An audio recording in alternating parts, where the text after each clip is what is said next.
same track, but it looks like you are getting wet right now. We have the very heavy rain over Vero Beach, which is where Steve is at. We have the rain just coming in bands, and we've been watching this all afternoon, and we're going to be dealing with this as we go into the overnight hours. So look at what all that rain is coming from, and we are going to continue to see that same motion where it works its way onto land and then back off to the southwest. And a lot of that heavy rain still working its way over inland areas now along Okeechobee. So again, let's get a closer look near Fort Pierce. You guys are on the dry side at the moment, but the heavier rain sitting well off to the west of 95, pushing inland.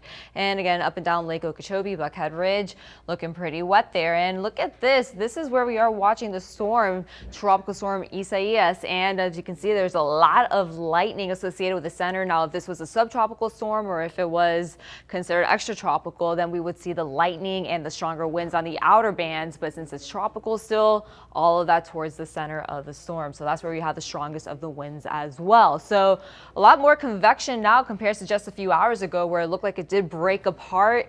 It was very disorganized, still pretty lopsided there with the storm. But again, we are dealing with this tropical system that still has the potential to strengthen as we go into the overnight hours back into a Category 1 hurricane. So let's take a look at our computer models, still taking it up the track, skirting the Florida coast there on the east coast. So again, the models have been pretty consistent of that this system was going to eventually come pretty close to Florida. Again, we are going to continue to monitor exactly where it does end up. But take a look by Sunday morning, 2 o'clock in the morning, we're looking at winds 75 miles per hour. So that's technically back into a Category 1 hurricane status.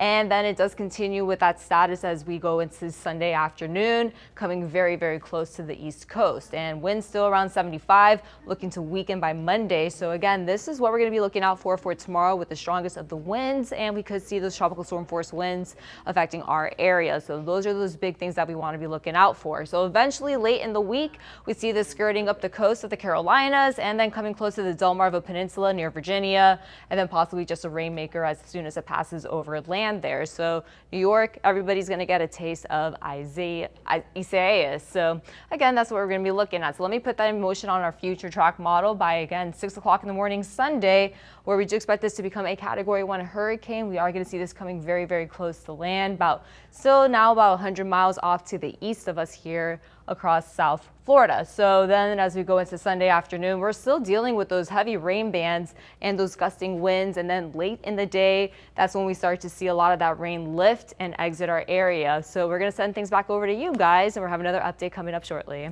Thanks, Brooke.